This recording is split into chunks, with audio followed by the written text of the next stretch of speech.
can you sing a little tune of that song? Olvidarte de un amor que no se va a acabar, de estar con todo el mundo, na na na na na. Hey everyone, welcome to episode 54 of the Iga and Carlos Tennis Show. And this is going to be predominantly a Carlos Alcaraz episode. In fact, you can see it in the title already, Monte Carlos Alcaraz. So another big title added to his collection. 7th different big title, 4 Grand Slams, 6 Masters 1000s, all before the age of 22. Obviously, it's a, it's a great start to the clay season. But what do you kind of make of the achievement, more big picture, before we get more granular?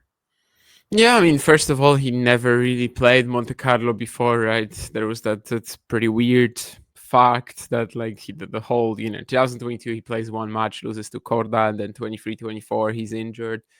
And I guess because of that, it was just like, the expectations, obviously they were there because the clay tournament, he kind of needed something. But to also get it done, I guess it was just a bit more intriguing to see how he's going to perform in that event. And obviously going forward, it should be a pretty strong one for him, I suppose, given the way that it panned out.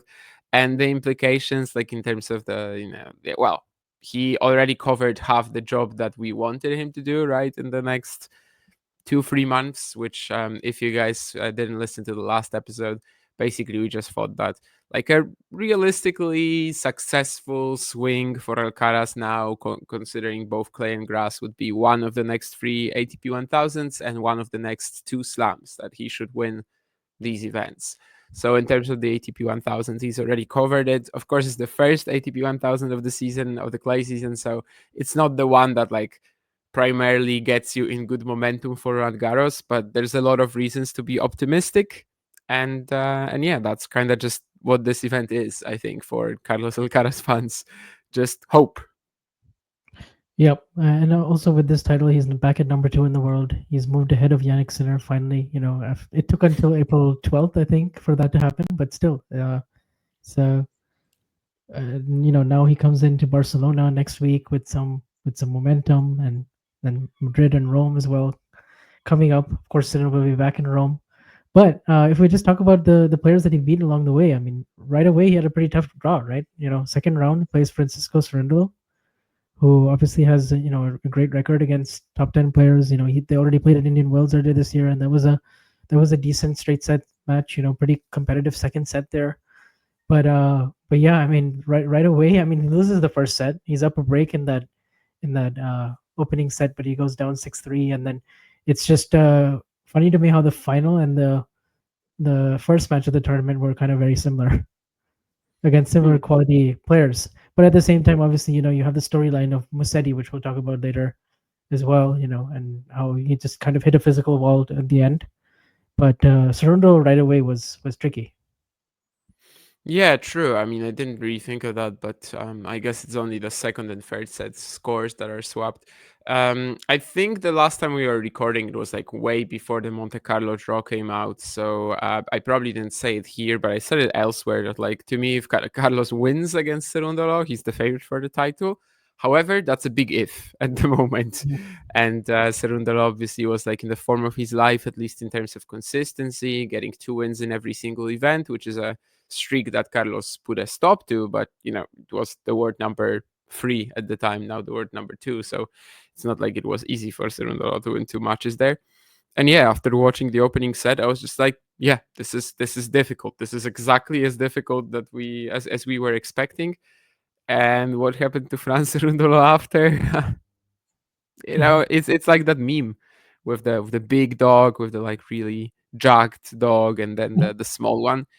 Not as threatening anymore. Carlos has a couple of second sets early on, like magical moments. I think there was a forehand pass there, and also like, yeah, just basically it's not like it was easy for him to find the right patterns in that matchup, but over time he managed to hit some magical shots, as he usually does, and Cerundolo, he kind of disappeared off the court. It's not super unusual for him to do it. I mean, we've seen him do that 100 times, just not in the last 3 months. Yeah, and we did see a shift in Alcaraz's return position because he was so far behind the baseline, and then of course started the second set, he makes that adjustment. And Cerundolo, for as great of a player that he is, definitely the serve is not one of his biggest weapons. So making that adjustment, I felt like really turned the match around. And then I wouldn't say at any point in this week Alcaraz was actually at his best, but at the same time he kind of stepped it up when he needed to, and so it was it was a combination of that, I guess. And the big match of the week was the one against Arthur Fils. Obviously, he also played Daniel Altmaier before, and he probably played the point of the tournament as well against Daniel Altmaier in the second point of the game, down love 130-40. And there's this just this unbelievable rally between these two. I mean, if you go on tennis TV, you'll probably find it everywhere, just from all different angles. And they both just played a spectacular point, and Alcaraz, yeah, hits this amazing tweener that goes over Altmaier's head, and then Altmaier just somehow chases it down, which was pretty insane to begin with.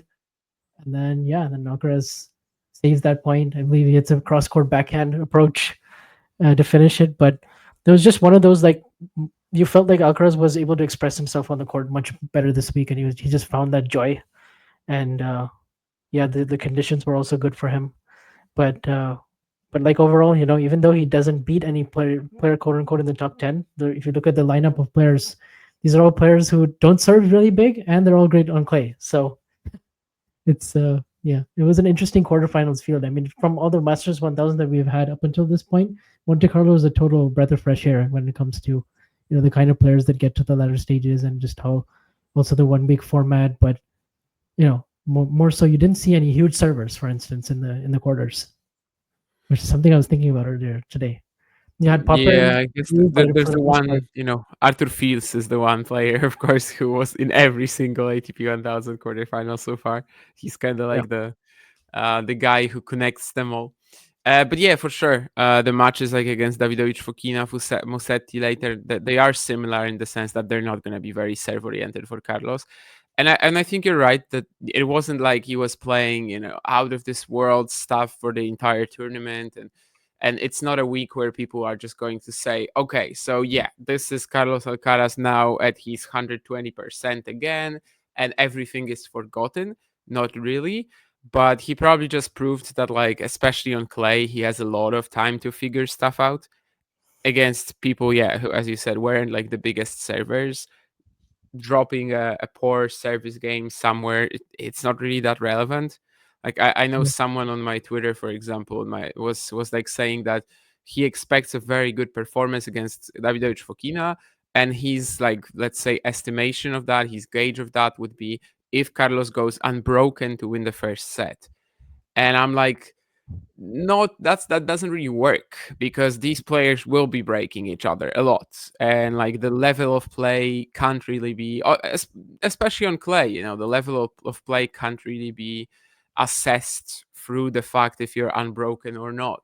So I guess what's more is that, like, he really proved that again on clay he has that edge over the rest of the field, and he has that extra time to like come up with something, very similarly to Musetti, actually, because his run was also based on that, even more so than Carlos.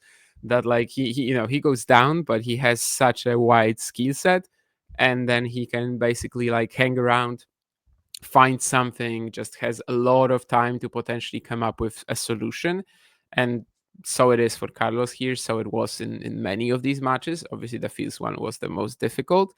So I suppose that's maybe more what he showed, rather than that, every single problem he had is already in the past or something like that.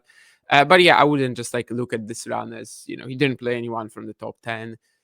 These players, I mean, Davidovich Fokina, Musetti, feels very well. This could be like, I don't know, let's say third round to the quarterfinals at Roland Garros, and yeah, that wouldn't be surprising. 100%. Yeah, and let's dive deeper into the Feast match, because this is the first time these two have played. Obviously, a lot of excitement coming in. Feast, the only player to have made the quarterfinals of the first three 1000s, like you already mentioned.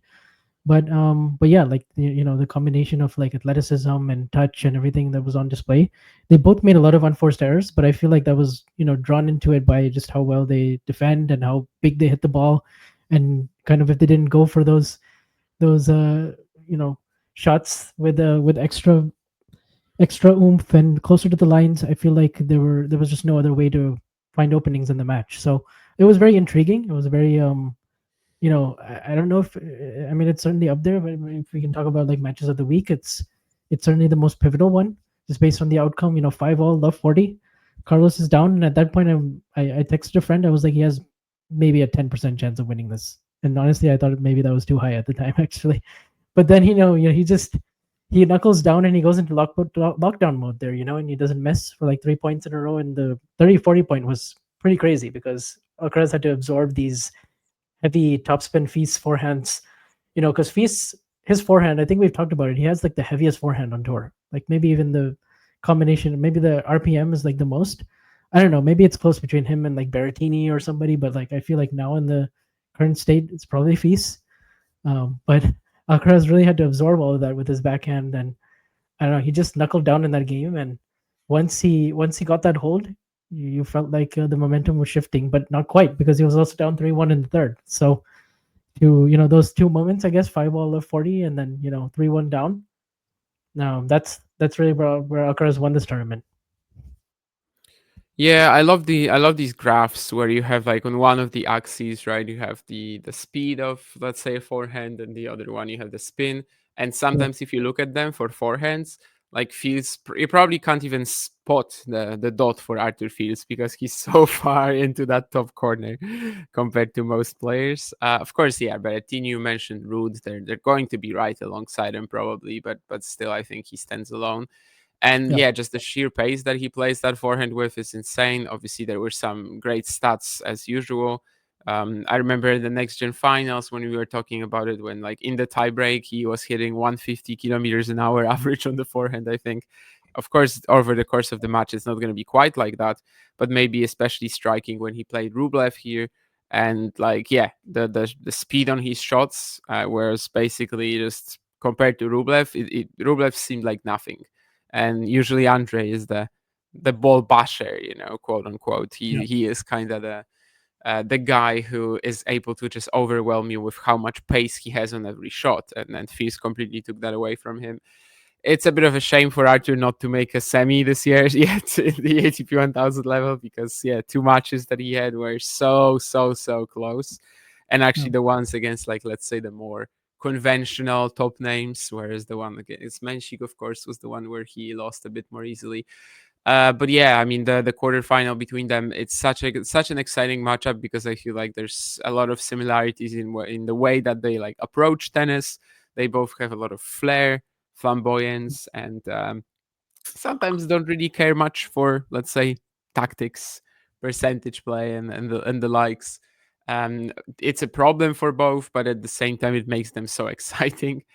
Feels the Feels forehand, like the sheer pace of it, was definitely a problem for Alcaraz over the course of this match. So yeah, to survive that tough moment, not to get overrun with another strong forehand cross court, and this was for sure the key win. We mentioned Cerundolo earlier, how that was going to be a bit of a big if. If he survives that match, then he can maybe win the title. But obviously, because of what happened after the opening set in that match, it's tough to call it like a true pivotal moment of the week. It's definitely the Fields match, and hopefully that's a rivalry we're going to be watching a lot more because they're just both so exciting to watch. And part of what makes them so, amazing is also like, the issues that they're going to have with their consistency over the years. I was actually a little surprised. I mean, I knew that it didn't happen, but it's even a bit surprising we actually hadn't gotten that much before this point, before this tournament. But yeah, hopefully a lot more to come. And I think when Fils was arriving on the scene, like the appeal of his game is very similar to Carlos's. And as you said, because they're so physical, there's also a lot that they can do from, from on the back foot, and there's a lot of topsy turvy rallies coming out of that on the clay court. yeah. And eventually, I think Feast as well. We talked about Musetti. Musetti, I think, had more of a physical wall, but I think for Feast, it was maybe more of a mental wall towards the middle part of the third and later on. But it still took some really great play from Carlos to extract that, and so it was a huge win. Because then after that, you're kind of looking at it and you're like, okay, even if Alcaraz doesn't plays at like 80%, he should be winning this title from here. So it was was quite a big effort, and you could, yeah. I mean, that that for me is really the moment. Maybe if we look at the clay court season when it's over, maybe that will end up being like a real key turning point in his whole season. It could be, but certainly for this week, yeah, for me that was the main turning point match. Yeah, because like if you look back at Indian Wells against Draper, for example, this very well could have been a similar match, right? Like Yeah, if he loses at that 5-all in the second. yeah, very much so. But and then we'd probably be having a different conversation, but at the same time, yeah, uh, Peace and Alcaraz should be playing many more matches. And yeah, I mean, I don't know. I think somebody posed a question like, does Feast make a semi-final in the next like of a 1000? I think it was Bastian on Twitter, and I was like, yeah, it would be surprising if he doesn't make at least one semi in the next, 6 1000s.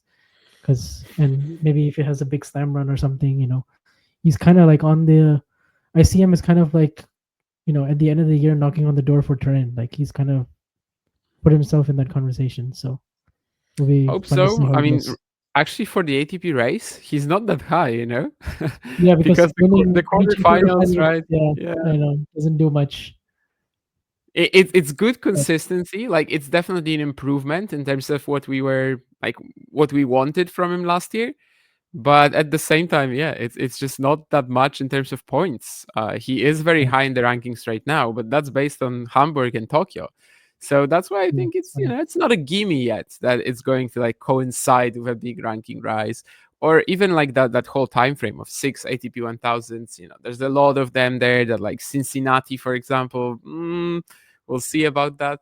So Yeah, I don't know if this is not like too specific and in that same way a little bit random, but yeah, well, I wanted consistency from him. I wanted big quarterfinals, which he never did before this season. And obviously, from that standpoint, he's absolutely fulfilling that. yeah. Um, Anything else that stood out to you about Alcaraz in the first three matches, or in terms of the Feast match specifically, that you thought he sort of did better than maybe expectations or something like that? Um, Probably not. I mean, when he played Altmaier, that was maybe his weakest performance of the week. But again, he just had so much time. The edge was big enough that he was able to overcome the issues, and I think, yeah, especially in the first two free matches. Well, let's say two. You could see that he is still like sometimes not thinking too clearly on the court, but over time that definitely improved. And you gotta get a win like that, like against Fees, to really like get back on track. I think if you are a player who's like, let's say, reasonably low on confidence at the moment and like not able to control his game under pressure, you won't be able to get it back by just like, I don't know, winning 5 matches like against Altmaier. You Yeah, need that crazy win against Fields to really get back on track. And I think that that's also really just like improved going forwards. Davidovich Fokina, I know you can definitely make the case in the semis that like, okay, yeah, he wasn't converting break points and stuff like that, right? I mean, he was like what, one out of whatever in the second set, 1 out of 14. sure. But still, I mean, he was actually holding fine, and Yeah, I do think that it really just like loosened him up, that win over Fields by quite a lot. You're obviously right as well that like by that point you were just thinking, yeah, so he probably needs to play like only at 80% to, well, 80 is maybe a stretch, but 80 something percent to win the title, and that's kind of what happened. But at the same time, yeah, I think he definitely started getting more like, I don't know, ice cool moments, and just was basically able to handle himself on the court a bit better, to play with so much more confidence that didn't really go away if there was adversity, if something was going wrong. yeah. I mean, against Davidovich Fokina, he was 5-2 up in the first set. He had set points in that game, and also when he served for it. But then he locks down and he plays a great tiebreak, and and then gets the early break, and then from there, like, yeah, you mentioned the breakpoint conversion and all of that, but really at 5-4 and most of the service games, he didn't really come that close to getting broken. So then it ended up being more efficient in some ways, and and then his forehand was really on in the second set. And so overall, I mean, also this is a week where like he doesn't really pay the price for not hitting the spots on his serve, like he did, for Yeah. instance, against Gofan in Miami. So this is one of those cases where I think the serve is just not as relevant to his game, and then he has just so much else that he can hurt his opponents with. And yeah, and even if you see a few more of those dips, like you said, it just feels like he has a lot more time to come up with the right solutions. Yeah, exactly. And especially because of the guys he was playing. Yeah. Musetti, Davidovich Fokina, as you said, not the strongest servers. And it's fine. It really doesn't matter if he goes down early. If he loses like I don't know, in the opening game on serve, it's not a dangerous situation yet. You're not losing the set. So I guess the one match where like a slow start really hurt him was against Fields. But after Yeah, that, it was perfectly fine to start a bit slow. Of course, against Musetti, the slow start actually led to losing the opening set, which I guess is dangerous in itself. But I mean, by this point, we know what happened in the next two. So I guess in hindsight, it just doesn't look as dangerous. yeah, and also his drop shot effectiveness really gets amplified Oh on yeah, clay. I mean, I think at one point in the middle of the second set against Fokina, across the 9 sets he had played in the tournament, he was 28 out of 32 for points won when he went to the drop shot. So like 87%, like very effective. And yeah, you're right to mention that. I forgot about it, but I think that stat that you just said, I saw it during the Fields match and was like 20 out of 21 by then. yeah, It was just very Miami-ish. 2022 was it when he had that like 51 out of 50 something. mhm, Um, and I think obviously a drop shot, like you should have a higher than 50% effectiveness rate. I mean, you're not going to be playing a drop shot when you're behind typically. So it should be a play that's winning you the point most of the time. But yeah, in his case, obviously, yeah, he was basically just winning everything. I think against Fields, there was also this funny one where he played a drop shot and was actually pretty subpar. And then Fields just barely missed the forehand. And I was mhm. like, oh, so yeah, this will actually improve the stats. But yeah, very very similar to Miami 2022, and that drop shot stat was just like thrown around everywhere, and for a good reason. Like literally, whenever he played a drop shot this week, he was winning the point. Yeah, and I would say the guys that he played in the semis and the finals, they have a good forehand drop shot, particularly of their own too. So it's yeah, and in some ways it kind of helped that he played guys who play the same kind of style as him, but he just executes it a lot better in the big moments. And obviously, he's just And with also got far less power too. far less power, and he's got the just the aura around him as well. So it just it just makes it a really good confidence building 1,000 point run. And you get to the I mean, we can talk about the final. I think the final overall, obviously, uh, Musetti's story just to get to the final was pretty insane, right? All the comebacks, coming back from Brett Stick 3 times and 4 times overall from a set down, and down bad against Stefanos in sets 2 and 3 as well. Like had to save so many break points. Um, but yeah, and he almost went out in the first round, I believe, to Boo as well. So pretty crazy, yeah. I remember tweeting something when he got to the final. Then he's like a cat with 9 lives because there were like 9 moments of jeopardy. Pretty insane. Pretty insane run. He's Yeah, at 11 in the world. four matches from a set down, right? And three from a 1-6 opening set loss.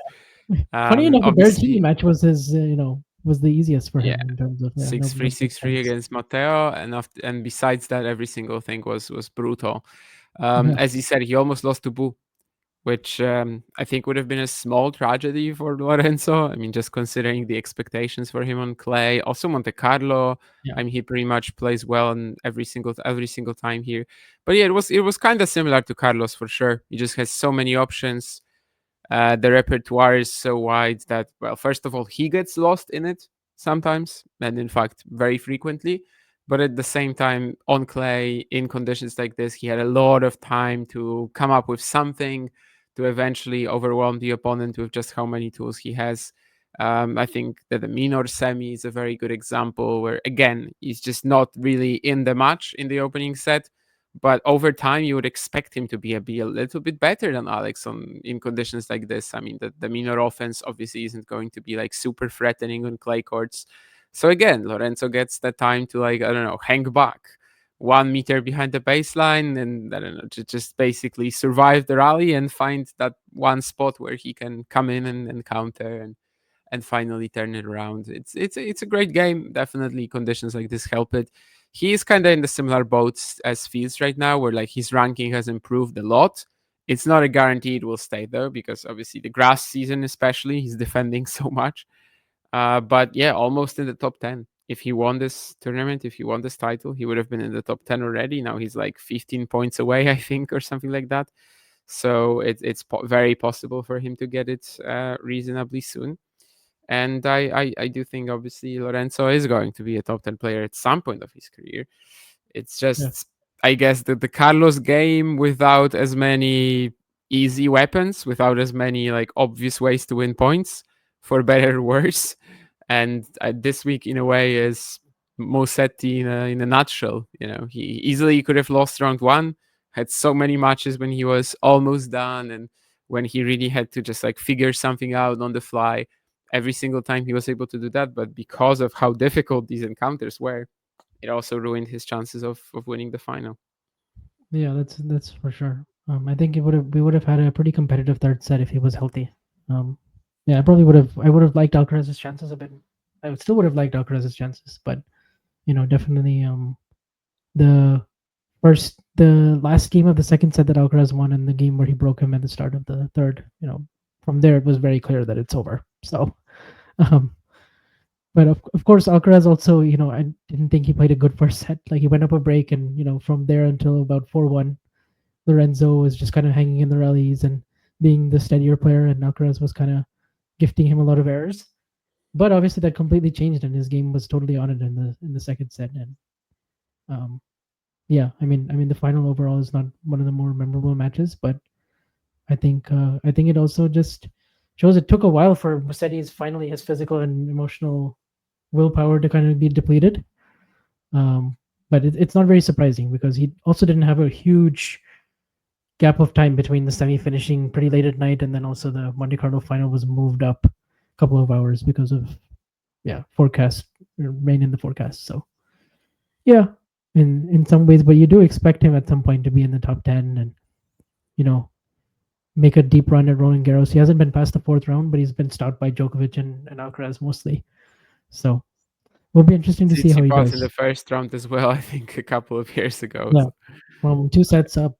So that's yeah. I think he should get a better draw this time around.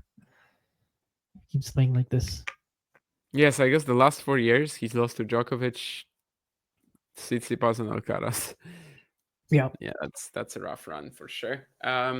Yeah, and also, I mean, obviously we've talked about so many like changing of the guard moments over the years in tennis recently, but we are kind of witnessing that right now. The 90s boys, they have no ATP 1000 finals this year.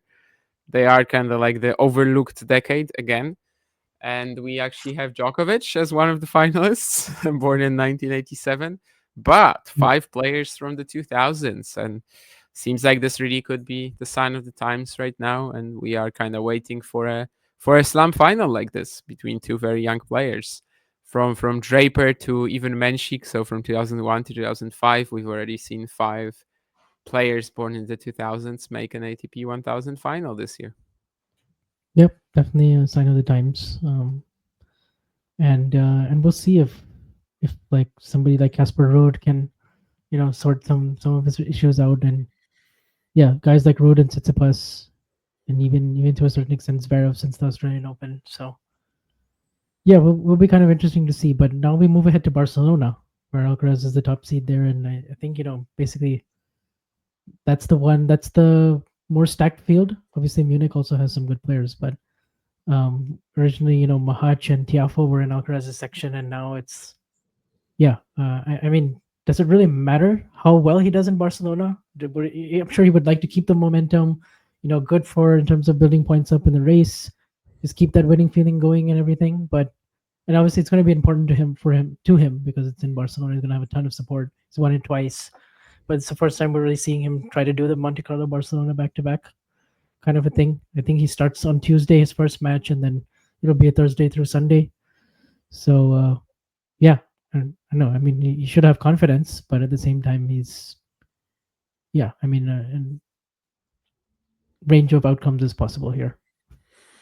Yeah, I mean, this could be one of these cases where like a loss in Barcelona would actually help him for Madrid and Rome later. I mean, I don't know. Mm. If he's going to play like this, so Monte Carlo, Barcelona, Madrid, Rome, 6 weeks in a row, basically. I know that Madrid and Rome, they are kind of weird and that the seeds don't start until Friday or Saturday, but still, Yeah, like if he's going to play like this, he's going to have to lose somewhere and he's going to have to, I don't know, have a weaker spot energy wise, game wise, somewhere. So definitely, I'm not gonna be like freaking out over his performance in Barcelona either way.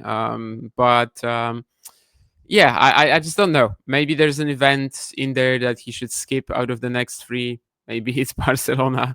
We'll see if he plays there. But certainly because he won Monte Carlo, seems like he has a lot of momentum, confidence already, and I just think at some point he will have to come to a weaker performance. Will it be in Barcelona? Will it be in Madrid? We'll see. yep. And he starts out against Ethan Quinn, which yeah, I mean is a exciting first match. They haven't played each other, and another guy who is younger than him, I believe, 2004 as well. So yeah, I mean, what have you made of Quinn this season? I mean, I watched him a fair bit in San Diego, where he lost in the semis to Elliot Spizzirri, but yeah, what do we think about him on clay? Doesn't have a ton of experience, but he's got a couple of good wins and qualies. Yeah, he survived. Like he was on the brink of losing to Mute and George. Ethan had that champagne run at the end of last season where it seems like he really made some sort of a leap. That was like the best week of his career, hands down. I wasn't sure, obviously, if this was going to continue in 2025, but so far he's clearly doing it. And if you were to look at like how he's been performing this season, so far it's a top 100 campaign. If he keeps it up, he definitely can get there. So yeah, getting wins like this on clay, as you said, is it's pretty massive for him. What a great opportunity to play Carlos as well. I mean, you can totally imagine him like, I don't know, being a problem for Carlos game wise, right? Because he's such got such big weapons, but at the same time, it's he doesn't apply them that intelligently yet. Yep. And on clay, if Carlos was like well rested, I would say there's like almost no chance for Ethan. Maybe Carlos pulls out. Maybe Carlos has a pretty bad showing because he has to switch from Monte Carlo quickly. I don't know, but still, of course, it's a pretty decent draw to start the event, and I think later it's also like Jere or Rinderknecht. Yep. So it could be a while before Carlos, like let's say, gets like very tested in Barcelona, unless again he's just feeling tired. He's just feeling a little off his game, which can totally happen. Yeah. Maybe the biggest match again would be the quarters, where he would potentially play Diminor. Obviously, The remember final that. we didn't end up seeing in Monte Carlo. Yeah, and a rematch on clay of their 2022 Barcelona clash, which is obviously a very memorable Alcaraz experience, where he saved match points and that Yeah, crazy I still thought pass. Musetti was like potentially the bigger problem for Carlos in the final because simply he's more unpredictable. But Yep. yeah, that Barcelona clash against Alex, the one match point save that we remember, right? That was something special for sure. Yep. So it'll be interesting to see if we get that in the quarters there, and then yeah, maybe a potential rematch. I think, but maybe Feast. Tsitsipas also in that section, but right now Feast is kind of the stronger player. So uh, yeah, um, I Yeah, guess. we're waiting for Tsitsipas Alcaraz and Clay again. That was Yeah, also a possible Monte Carlo final. I mean, let's say Steph beats Musetti, right? After winning the yeah, opening set. He probably makes the final. So probably considering his record against Diminor. Yeah, I was picking him to get to the final here, just especially after Rona lost. I think his chances to me were pretty good after that. yeah, there was that whole big like names cluster at the in the top quarter of the draw, which was Zverev, Rune, Tsitsipas, Musetti, and I thought one of these is making the final. Just no Yeah, idea which really. And yeah, it ended up being Musetti. But yeah, it all comes down to that Musetti Tsitsipas quarterfinal, I think. yeah, for sure. Right. Well, I think that about does it in terms of uh, Carlos Alcaraz, Monte Carlo, Barcelona preview. Of course, next week we also have Iga Swiatek playing, and you have the top players and playing in Stuttgart on the WTA with Sabalenka and Goff and Mira Andreeva and Iga, and yeah, I mean, this is obviously going to be an important week for Iga as well. I know it's just a 500, but just she hasn't made a final since RG in an individual event, and obviously there's going to be a lot of pressure, a lot of points to defend coming up for Iga in the stretch, and um, yeah, I mean, it'll be interesting to see like kind of mentally what kind of a space she's in, because the draw is obviously going to be pretty tough and stacked, basically from quarters onwards. I think Ostapenko is a potential quarterfinal, and Andreeva is a potential semi, and then obviously Sabalenka or Coco on the other side in the final. So yeah, not going to be easy for sure. Yeah, no defending champion, no player who beat her in the semifinals last year. So Elena Rybakina, she kind of like prioritized Beijing King Cup and went to Australia. I actually just watched some indoor clay tennis and made it the same technology as Stuttgart in Radom in the Beijing King Cup qualifiers. Poland did not make it. Without Iga, it was going to be difficult, especially with the stacked lineup that Ukraine had.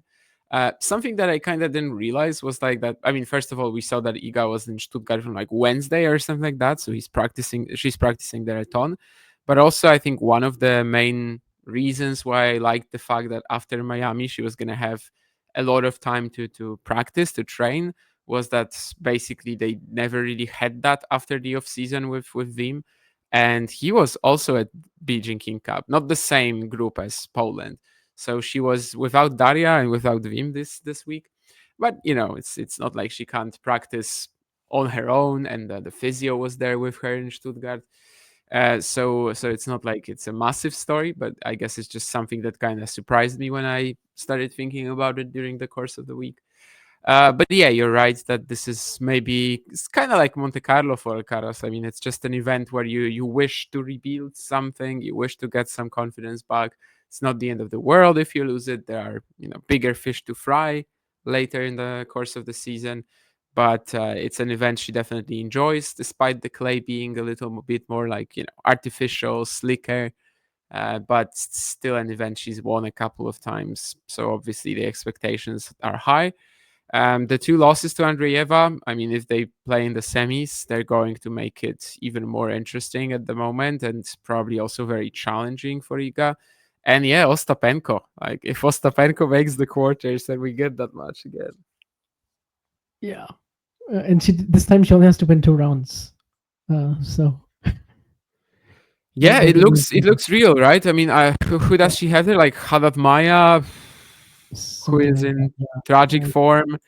I think Yeah, Stepska, and then either Navarro or Haddad Maya. Navarro hasn't been oh playing yeah. like she did in 2024. So So to me, Ostapenko is the favorite to make the quarters there. I know if Yelena, it can go many yeah, different ways, and you can't just say that. Oh yeah, she's definitely going there. But yeah, it looks real. It's not like one of these cases where we're just thinking, oh yeah, so if Ostapenko plays Swiatek in the semis, it's going to be difficult.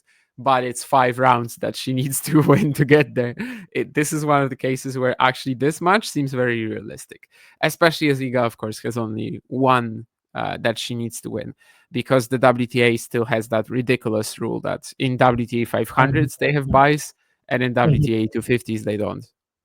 I hate that rule. But Vekic also is a tough opening round for sure. So it's yeah, to win this tournament, she's basically gonna have to beat three big hitters, and most likely three big hitters, or at least two big hitters, and at least two really great counterpunchers with a lot of repertoire. So Yeah, I don't know if Vekic has had any Stuttgart runs, but definitely seems like another player who can take advantage of the faster, slicker conditions on clay. yeah, Um, I mean, no offense to Jana Fett. Obviously, it can also be Jana Fett, but assuming it's yeah, Vekic, it's definitely going to be a little different from some of the previous Stuttgart experiences for Iga, because usually there was like a match that, well, okay, maybe not. That's not actually true. But in some instances at least, I don't know, she played Eva Liss in the first round in 2022, right? So there was that one match to kind of like play yourself into form. I guess it wasn't the case in 23 because she played Kinven right away. Yeah, I mean, there's just going to be a lot of big flat hitters that are going to, like starting out their clay court season here. People like Alexandrova, for instance, or even Samsonova. Even though she hits with a bit more spin, it's still the same kind of game style, and they play each other in the first round. And you have Andreeva and Kostyuk. Like, I mean, there's a lot of good matches here, but uh, nonetheless, yeah, it seems like Iga's side is just very stacked, as you would expect. I mean, even Sabalenka could play Clara Tauson right away if she beats Potapova. Andreeva Kostyuk, by the way, that's insane. Kostyuk, Yeah, of course, the runner-up from last year. yeah. I mean, Jessica Pegula is also playing this, and yeah, I mean, yeah, it's just it's pretty stacked. A lot of good players in form, and It's unlikely for Iga to have any kind of like breathing room here. It's probably going to be a difficult match from every single time. Yeah, it's just 4 matches, so still doable. But yeah, it's not going to be easy for sure. I do like her chances to just do better and like start dominating her opposition again in Rome or Roland Garros, especially in the early rounds. But this one, yeah, she might have to like go through hell. But that's what you have to do sometimes, especially to regain confidence. yeah.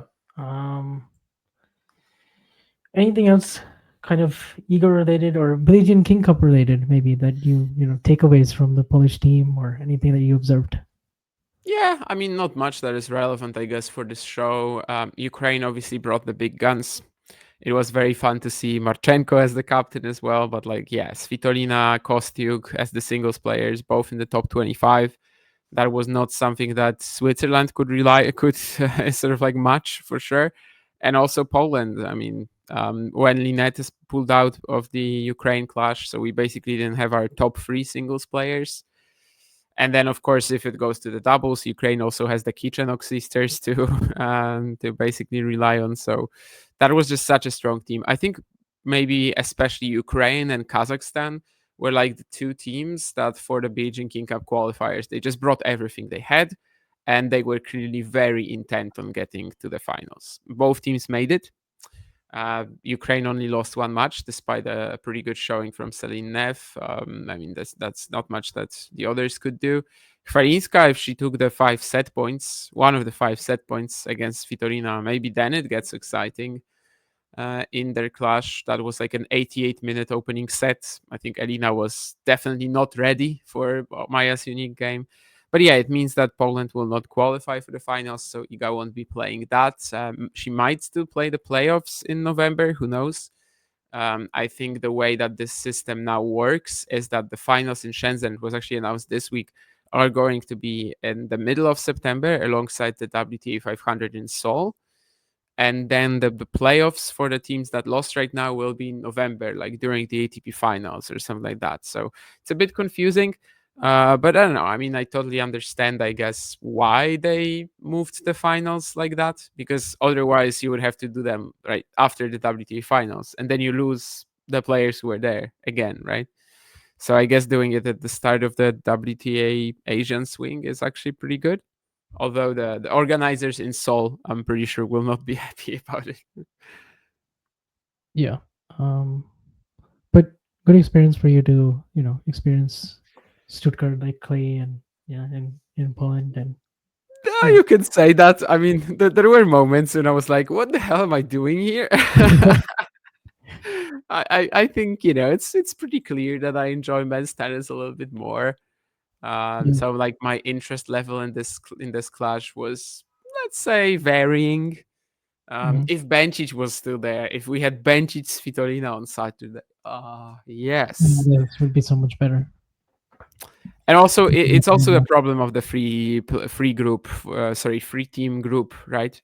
That basically the match on Saturday, Ukraine needed to win one set in the entire tie against Switzerland. So it never really got that interesting. Basically, after Ukraine beat Poland, you pretty much knew that it's done. So that was a problem, and obviously the fans didn't come as well on Saturday. At least the Polish ones. There were a lot of Ukrainians in the crowd, but a lot. Let's say on the first 2 days for Poland, the venue is like 90% full, and on the third day it's 10%, something like that. So yeah, I mean these are the issues with the Beijing King Cup, Davis Cup formats we've been talking about for a while.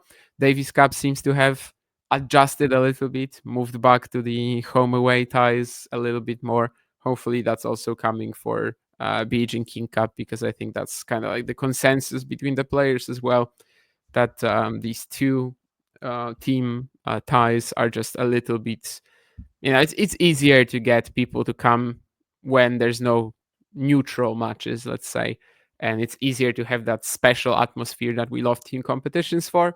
Do I regret going? No. But certainly no, I mostly went because it was in Poland, why not? And that's Yeah. kind of the attitude that I went with. Otherwise, on Saturday, after it was already clear that Ukraine pulled through, I was just staying in the press office and watching challengers. So Yeah, makes sense. Makes sense. The date is moving to September for the Beijing King Cup for the finals, and yeah, I don't know. I wish there was more interest and maybe better fields for this competition. I also wonder how that'll do in terms of fan interest and whether that move is actually going to be good. It'll be interesting to see. It's in Asia, so I mean, most of the players are going to be going there, I guess, for the 1000s. But I don't know. In terms of like engagement as well, I know it's in the same week as the Labor Cup, and that always gets most of the spotlight in terms of just mainstream media. yeah, I didn't even think of that. I mean, that event is definitely irrelevant as far as I'm concerned. Yeah. Um, sure. I mean, yeah, I mean, I can see, however, why they did it. I mean, scheduling wise, it would have been difficult for the players to once more be at the WTA finals, then move to Shenzhen, right? Again, it Mhm. would create a lot of conflict. So doing it before the Asian swing, but after a week of rest, after the US Open, Okay. Yeah, that's sounds better. decent to me. I just wonder, yeah, the tournament in Seoul, they're not going to be too pleased about it, obviously. Oh yeah, that's a 500, right? The same week. Yeah. 500 the same week, yeah, it just seems like there was very little coordination between the WTA and ITF on that, which wouldn't be the first time. Hmm. It'll be interesting to see if Jessica Pegula plays that or she plays BJK because Seoul is a very important tournament to her. Huh. Very random, not very relevant to this podcast, but still. No, yeah, sure. I mean, the US qualified for the finals despite not Yes. having like their 10 best players. They put So, like the number 14 player, right? Or it was Bernardo oh, Pera. I honestly, I just like eyeballed this. I didn't check it, but Yeah. Oh, I think so it it was was it Bernardo was even Pera. worse than 10. It was Yeah, even it was like okay. 14th. Yeah, 14th and 17th. But And yet they qualified, beating the runners or the runners up from last year, Slovakia. So yep, good it's win possible. over good win over Rebecca Stramkova. So, um, what else? What else in terms of let's how about let's close it out with an interesting question here. With Swiatek and Alcaraz both playing 4 tournaments in the remainder of the clay court season, what would you say is the over under like 2 tournament wins for both? Would you take the over or would you take the under here with Barcelona, Madrid, Rome, and RG, and then swap Barcelona with Stuttgart for Iga? Hmm. So they're both playing 4 events until the end of the clay season. I mean, two has to be more or less the expectation. Well, I mean, we said well for Carlos, right? We had the expectations as like one of the next 3 1000s and one of the Yeah, next but he's three. won one already. So Yeah, like, I guess it shifts, right? I guess maybe, but I mean, it's tough to imagine him doing more than two, whereas it's not tough to imagine him doing less, fewer. um, Uh, and I guess I don't know. With Iga, it's probably easier to imagine her doing more than two, but She loses in Stuttgart, let's say, to Ostapenko or to any other big hitter or to Andreeva, and then what? She just like sprints past Madrid, Rome, Roland Garros. I don't know if I buy it at this point in time. Yeah.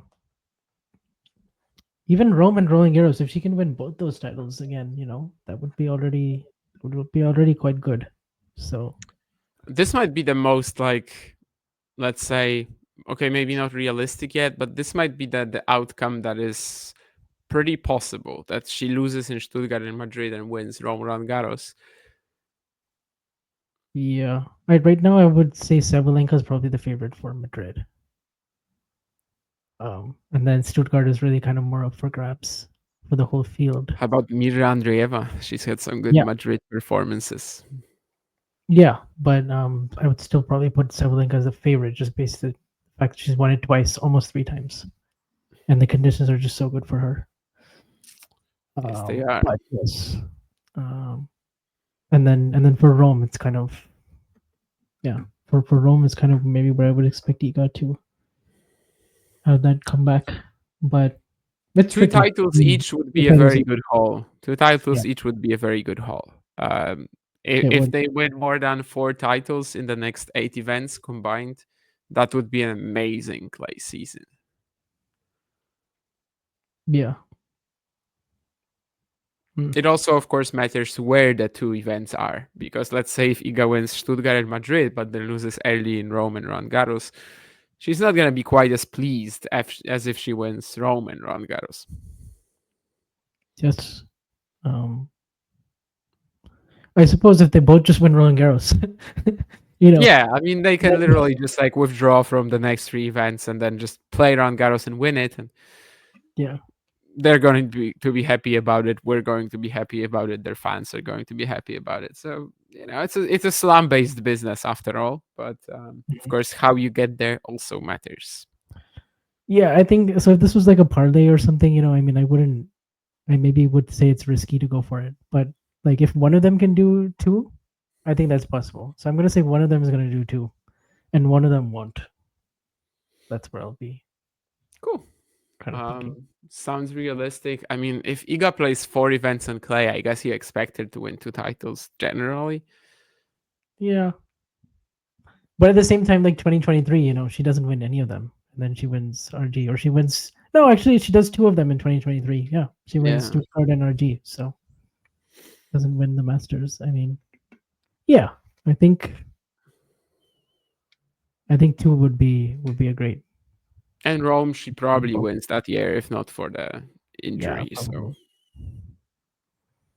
yeah, I mean, if she beats Rybakina there, who would she play later? Like Kalinina in the final, and then Ostapenko in the semis. Oh, Ostapenko, right? Yeah. Okay, so never mind then.